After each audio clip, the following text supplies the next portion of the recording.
Hi friends, welcome to my channel. నేను today మనం ఒక చాలా ఇంట్రెస్టింగ్ టాపిక్ మీద మాట్లాడుకుందాం. బంగ్లాదేశ్ మార్కెట్కి ఒక థ్రెట్ వచ్చిందండి. ఇండియన్ ట్రేడ్ ఫ్యాక్ట్తో దూసుకుపోతుంది, అంటే ఇండియా ట్రేడ్లో దూసుకుపోతుంది అని అర్థం అనమాట. ఇది జస్ట్ ఒక హెడ్లైన్ కాదండి, ఇందులో డీప్ హిస్టరీ ఉంది, ఫ్యాక్ట్స్ ఉన్నాయి, గ్లోబల్ ఎకనామిక్ ఇంపాక్ట్ ఉంది. మీకు ఫుల్ డీటెయిల్స్తో చెప్తాను. ఈ వీడియోని మినిమం కొంచెం ఎక్కువ టైం పడుతుంది, సో మొత్తం చూడండి, మీకు అర్థమవుతుంది. అసలు డీప్గా మాట్లాడితే లాంగ్ అవ్వచ్చు ఈ వీడియో, అయినా సరే మీకు అర్థమయ్యేటట్టు డీటెయిల్గా అర్థమయ్యేటట్టు చెప్తాను మీకు, ఓకేనా? సో వీడియోలోకి వెళ్ళిపోదాం. కాఫీ తీసుకొని కూర్చోండి, హ్యాపీగా వినండి, చూడండి. Let's drive in. First Bangladesh economy గురించి మనం మాట్లాడుకుందాం. బంగ్లాదేశ్ అంటే మనకు తెలిసింది గార్మెంట్స్ అండ్ టెక్స్టైల్కి పెట్టింది పేరు.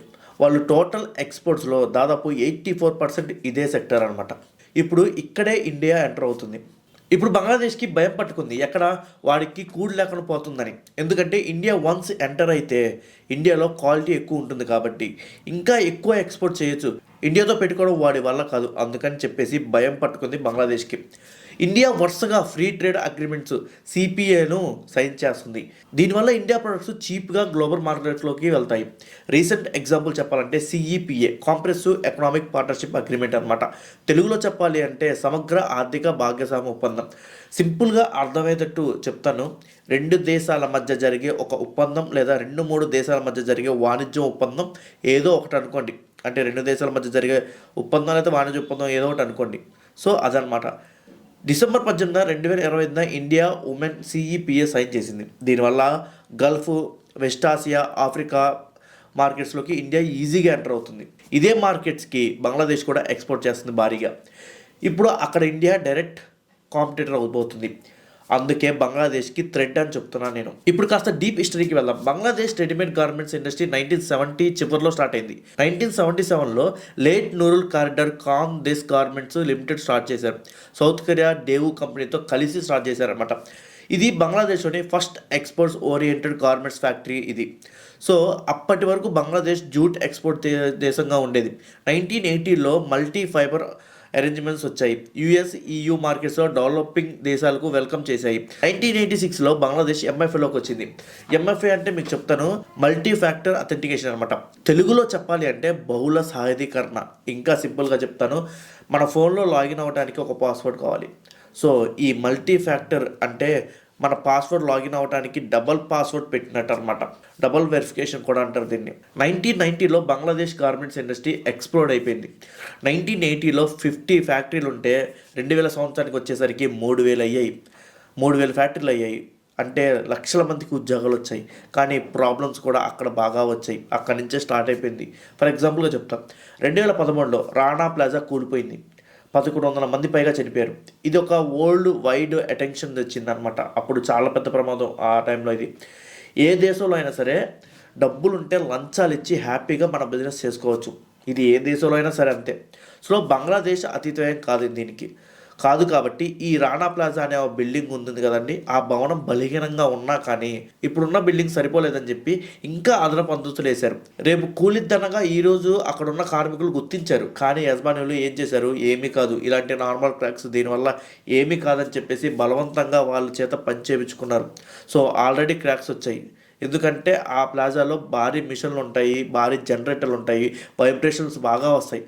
అందువల్ల బలహీనపడి 2013లో భవనం కూలిపోయి వందల మంది ప్రాణాలు కోల్పోయారు. ఆ తర్వాత లేబర్ సేఫ్టీ రిఫార్మ్స్ వచ్చాయి. స్ట్రిక్ట్గా చట్టం తీసుకొచ్చారనమాట లేబర్ సేఫ్టీ గురించి. సరే, అవన్నీ 2-3 రోజులు సంబడాలి కదండి, ఎక్కడైనా సరే, ఏ దేశంలో అయినా సరే. ఇప్పుడు బంగ్లాదేశ్ ఆర్ఎంజీ సెక్టర్లో 4 మిలియన్స్ పైగా ఎంప్లాయీస్ ఉన్నారండి. అందులో ఎక్కువ మంది మహిళలే ఉన్నారు. ఆర్ఎంజీ అంటే మీ అందరికీ తెలుసుగా, రెడీమేడ్ షాపులు అనమాట. రెడీమేడ్ గార్మెంట్స్ ముందే తయారు చేసి మొత్తం పంపించడం అనమాట. సో 2024లో బంగ్లాదేశ్ గార్మెంట్స్ ఎక్స్పోర్ట్స్ విలువ 45 బిలియన్ ప్లస్ అని అంచనా వేశారు. 2024లో బంగ్లాదేశ్ గార్మెంట్స్ ఎక్స్పోర్ట్స్ విలువ 45 బిలియన్ ప్లస్గా అంచనా వేశారు. అయితే 2025లో ఇంకా గ్రోత్ ఉంటుందని చాలామంది అనుకున్నారు. కానీ ఇప్పుడు ఇండియా ఎంటర్ అవుతుంది, ఎంటర్ ది డ్రాగన్ లాగా. ఇప్పుడు ఇండియా టెక్స్టైల్స్ హిస్టరీకి వస్తే ఇది చాలా ఏన్షియంట్, ఎప్పుడుదో పురాతకాలం ఉంది.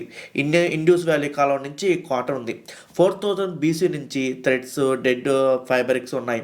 మొఘల్ పీరియడ్లో సిల్క్ కానీ ఎంబ్రాయిడరీ కానీ డెవలప్ అయిపోయింది. సో బ్రిటిష్ కాలంలో ఇండియన్ టెక్స్టైల్ ఇండస్ట్రీ డ్యామేజ్ అయింది. అంటే డ్యామేజ్ చేశారంట కన్నా ఆ పదం కన్నా వీళ్ళే కావాలని చెప్పేసి బ్రిటిష్ వాళ్ళు తొక్కేశారనమాట. నిజం. ఎందుకో చెప్తా. లంగ్ షేర్ మిల్స్ కోసం వాళ్ళకి రా మెటీరియల్ మాత్రమే కావాలి కదా. సో వీళ్ళు రా మెటీరియల్ ఇండియా నుంచి సప్లై చేసేవారు బ్రిటిషర్స్ వాళ్ళ దేశానికి, అంటే వాళ్ళ యూకేకి. అంటే ఏంటో చెప్తా మీకు. లంగ్ షేర్ అంటే ఏంటి, రా మెటీరియల్ ఇవన్నీ చెప్తా మీకు. అంటే ఏంటంటే బ్రిటిష్ ఇండస్ట్రియల్ రెవల్యూషన్ టైంలో పత్తిని నూలుగా బట్టగా మార్చే పెద్ద ఫ్యాక్టరీలు లంగ్ షేర్లోనే ఎక్కువ ఉండేవి. అప్పుడు ఇండియా నుంచి పత్తి తీసుకొని అక్కడ బట్టలు తయారు చేసి ప్రపంచం మొత్తం అమ్మేవారు. సో వీటికి ఇంకో పేరు ఉంది అండి, Lancashire mills British textile power centre అని కూడా పిలుస్తారు మొత్తం వరల్డ్లో. అని చరిత్రలో చెప్పుకునేవాళ్ళు ఒకప్పుడు. అంటే లంగ్ షేర్ అనేది ఒక చిన్న దేశం అండి. అంటే ఇది నార్త్ వెస్ట్ ఇంగ్లాండ్లో ఉంటుంది, ఇంకా చెప్పాలంటే యూకేలో ఉంటుంది. దీని క్యాపిటల్ వచ్చేసి మాంచెస్టర్ అనుకుంటా. ఇండిపెండెన్స్ తర్వాత ఇండియా మళ్ళీ బిల్డ్ అవ్వడం స్టార్ట్ చేసింది. ఇండియాలో 1950లో మిల్స్, 1980లో ఎక్స్పోర్ట్స్ పాలసీలు వచ్చాయని బాగా మిల్స్ కూడా స్టార్ట్ చేశారు 1950లోనే. ఇప్పుడు ఇండియా వరల్డ్లో సెకండ్ లార్జెస్ట్ టెక్స్టైల్ ప్రొడ్యూసర్ అనమాట. ఇప్పుడు ఇండియా టెక్స్టైల్ ఇండస్ట్రీ విలువ 250 బిలియన్, గార్మెంట్స్ ఎక్స్పోర్ట్స్ 16 బిలియన్ ప్లస్సే. కానీ లేబర్ కాస్ట్ ఎక్కువ ఉండటం వల్ల ఒక మైనస్ మన ఇండియాకి. దీన్ని అధిగమించడం కొంచెం కష్టమండి ఈ టైంలో. ఇక్కడ ఎఫ్టీఏస్ ఇండియాకి ప్లస్ పాయింట్ అవుతుంది. ఎఫ్టీఏస్ అంటే తెలుసు కదా, ఫ్రీ ట్రేడ్ అగ్రిమెంట్. సింపుల్గా చెప్పాలంటే 2-3 దేశాలు కలిపి వస్తువులపై ట్యాక్స్ అంటే కస్టమ్ డ్యూటీ తగ్గించడం లేదా పూర్తిగా తీసేయడం కోసం చేసుకునే ఒప్పందమే ఈ ఎఫ్టీఏ. ఉదాహరణకి ఇండియా శ్రీలంక ఎఫ్టీఏ ఉంది. ఇండియా నుంచి వస్తువులు శ్రీలంక సులభంగా వెళ్ళటం, శ్రీలంక నుంచి వస్తువులు ఇండియాకి తక్కువ ధరలు రావటం, ఇలాంటిదన్నమాట. India EFTA, India Oman, Indian న్యూజిలాండ్ ఇలాంటి దేశాలు డీల్స్ ఉన్నాయి. మొత్తం 15 ఎఫ్టీఏస్ సైన్ చేసింది ఇండియా. సో ఈఎఫ్టీఏ గురించి మాట్లాడుకుందాం. ఈఎఫ్టీఏ అంటే యూరోపియన్ ఫ్రీ ట్రేడ్ అసోసియేషన్ అనమాట. సింపుల్గా చెప్పాలంటే యూరోప్ కొన్ని దేశాలు కలిసి వస్తువులపై ట్రేడ్ ట్యాక్స్ తగ్గించుకొని వ్యాపారం సులభంగా చేసుకోవడానికి ఏర్పడిన group European free trade association అనమాట. సో ఈ పార్ట్నర్ కంట్రీస్లో టెక్స్టైల్ ఇంపోర్ట్ డిమాండ్ దాదాపు 198 బిలియన్గా ఉంది. ఇది ఇండియాకి భారీ అవకాశం. సో ఇప్పుడు ఇంపాక్ట్ అంతా ఎవరి మీద పడుతుంది, బంగ్లాదేశ్ మీద పడుతుంది. సో ఇక్కడే కనిపిస్తుంది బంగ్లాదేశ్కి పెద్ద బొక్క. 2027లో బంగ్లాదేశ్ ఎల్డీసీ స్టేటస్ నుంచి బయటకు వస్తుంది. ఎల్డీసీ అంటే తెలుసా? ఎల్డీసీ అంటే లీస్ట్ డెవలప్ కంట్రీ అనమాట. ఆర్థికంగా బలహీనంగా ఉన్న దేశం అనమాట. బంగ్లాదేశ్ కూడా అదే కదా. సో ఆ దేశం కూడా వర్తిస్తుంది ఈ ఎల్డీసీలో. అంటే దీన్ని ఎలా కొలమానం చేస్తారంటే ఆర్థికంగా తక్కువగా ఉన్న ఆ దేశంలో, విద్య తక్కువగా ఉన్న, మనీ పరంగా, లేబర్ పరంగా. అంటే ఇది ఎవరిస్తారంటే ఈ గుర్తింపు కూడా యునైటెడ్ నేషన్ ఇస్తుంది అనమాట. సో ఈ గుర్తింపు అది ఇస్తుంది. సో ఆ దేశాల నుంచి బంగ్లాదేశ్ బయటికి కూడా వస్తుంది ఇప్పుడు 2027లో. సో ఇప్పుడు బంగ్లాదేశ్ ఎల్డీసీ నుంచి బయటికి వస్తే దానికి ఒక పెద్ద మైనస్ అవుతుంది. అదేంటంటే జిఎస్పి బెనిఫిట్స్ తగ్గిపోతాయి, ఇంపోర్ట్ డ్యూటీస్ ఎక్కువ పెరుగుతాయి అనమాట. ఈ జిఎస్పి అంటే జనరలైజ్ సిస్టమ్ ఆఫ్ పర్ఫార్మెన్స్ అండి. తెలుగులో సింపుల్గా చెప్పాలంటే అభివృద్ధి చెందిన దేశాలు అభివృద్ధి చెందుతున్న దేశాల నుంచి వచ్చే వస్తువులపై తక్కువ ట్యాక్స్ లేదా జీరో ట్యాక్స్ దిగుమతి చేసుకునే సదుపాయం జిఎస్పి అనమాట. 2025లో యుఎస్ ఎక్స్పోర్ట్స్ డేటా చూస్తే బంగ్లాదేశ్ 0.46 డౌన్ అయింది, అంటే పడిపోయింది అనమాట. ఇండియా అదే టైంలో 4.25% అప్ అయిందనమాట, అంటే పెరిగింది.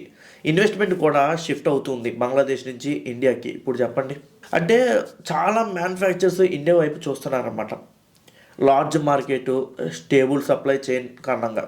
అంటే మీకు ఇంకా సింపుల్గా చెప్పాలంటే, అంటే అది ఎలా చెప్తారంటే స్టేబుల్ గవర్నమెంట్ ఉంది ఇండియాలో, ఇక్కడ ప్రొటెస్టులు లేవు, ప్రశాంతంగా ఉంటుంది. సో ఈ జంజీ వార్లు ఇలాంటివి ఏం లేవు. అభివృద్ధి చెందిన దేశాల్లాగా like China, America, Japan, south Korea, Russia ఇలాంటి దేశాల్లాగా స్టేబుల్గా ఉంది కాబట్టి, పాలిటిక్స్ కూడా స్టేబుల్గా ఉన్నాయి కాబట్టి ఇదంతా జరుగుతుంది. బంగ్లాదేశ్కి పెద్ద దెబ్బ పాలిటిక్స్ స్టేబుల్గా లేకపోవడం, జంజీ పీపుల్ గొడవ చేయటం, మర్డర్లు చేయటం, ఇవన్నీ జరుగుతున్నాయి కాబట్టి బంగ్లాదేశ్కి చాలా పెద్ద మైనస్. కానీ బంగ్లాదేశ్ సైలెంట్గా ఏం లేదండి, గట్టిగానే ప్రయత్నిస్తుంది. యూరోపియన్ యూనియన్ మార్కెట్లో, యునైటెడ్ స్టేట్స్ మార్కెట్లో కొత్త ఎఫ్టీఎస్ కోసం ట్రై చేస్తుంది. జపాన్తో ఈపీఏ కూడా కంక్లూడ్ కూడా చేసింది, అంటే ఆల్మోస్ట్ అగ్రిమెంట్ కూడా ఓకే అయిపోతుంది. సో ఈపీఏ, మీకు ఈపీఏ అంటే తెలుసా? ఎకనామిక్ పార్ట్నర్షిప్ అగ్రిమెంట్ అనమాట. తెలుగులో సింపుల్గా చెప్పాలంటే ఆర్థిక భాగస్వామ్య ఒప్పందం. సో జపాన్తో ఈ అగ్రిమెంట్ చేసుకుందనమాట. కానీ బంగ్లాదేశ్ ఇంకా లో కాస్ట్ లేబర్ ఎక్కువ అండి, అంటే తక్కువ ఖర్చుతో దొరుకుతారు లో కాస్ట్ లేబర్. కొంచెం ఇండియాతో పోలిస్తే బెటర్ బంగ్లాదేశ్కి, తక్కువ ఖర్చుతో అమ్ముకోవచ్చు, లేబర్ తక్కువ ఉంటుంది కదా. బట్ ఇండియాలో కాస్ట్ ఆఫ్ లివింగ్ ఎక్కువ కదా, మరి ఇప్పుడు ఎక్కువైపోయిందండి. అందువల్ల సో బంగ్లాదేశ్ కొంచెం బెటర్గా ఉండొచ్చు, బట్ ఇండియా పోటీ పడితే చాలా కష్టం. ఒక కంటెంట్ క్రియేటర్గా అనాలిసిస్ చెప్తే ఇండియాతో పెట్టుకోవడం బంగ్లాదేశ్ వల్ల కాదు. బంగ్లాదేశ్ సైలెంట్గా ఉంటే ఇండియా కూడా సైలెంట్గా ఉంటుంది, లేదా ఇలాంటి అగ్రిమెంట్ చేస్తే బంగ్లాదేశ్ తినడానికి తిండి కూడా ఉండదు. అదనమాట. ఇప్పుడు బంగ్లాదేశ్కి షేక్ ఇచ్చినట్టే మన ఇండియా. అంటే ఎకనామిక్గా వాళ్ళు ఎంత గొడవలు చేసి బంగ్లాదేశ్తో పెట్టుకుంటే ఇండియా ఓడిపోయింది, బంగ్లాదేశ్ పవర్ ఎక్కువ అని అక్కడ ఉన్న పిల్లకాయలు ఎంత గొడవ చేసినా అది పొలిటికల్గా అదంతేలేండి. జంజీ పీపుల్ కదా, ఏది పడితే అది మాట్లాడుతూ రియాలిటీలో ఉండదు. అది కాంపిటీషన్ హెల్తీగా ఉంటే రెండు దేశాలు గ్రో అవుతాయండి. మరి మీ ఒపీనియన్ ఏంటి? ఇండియా విన్ అవుతుందా లేకపోతే బంగ్లాదేశ్ క్యాచ్ అప్ అవుతుందా? అంటే చెప్పాలి, ఇంకా క్లియర్గా చెప్పాలి అంటే ఇండియాతో పెట్టుకొని గెలుస్తుందంటారా? మీ అభిప్రాయాన్ని కామెంట్ బాక్స్లో కామెంట్ చేయండి. అంతేకాదు ఈ వీడియోని మీ ఫ్రెండ్స్కి షేర్ చేయండి, మీ కొలీగ్స్కి షేర్ చేయండి. ఇంకేముందండి, మళ్ళీ కలుద్దాం వేరే వీడియోలో.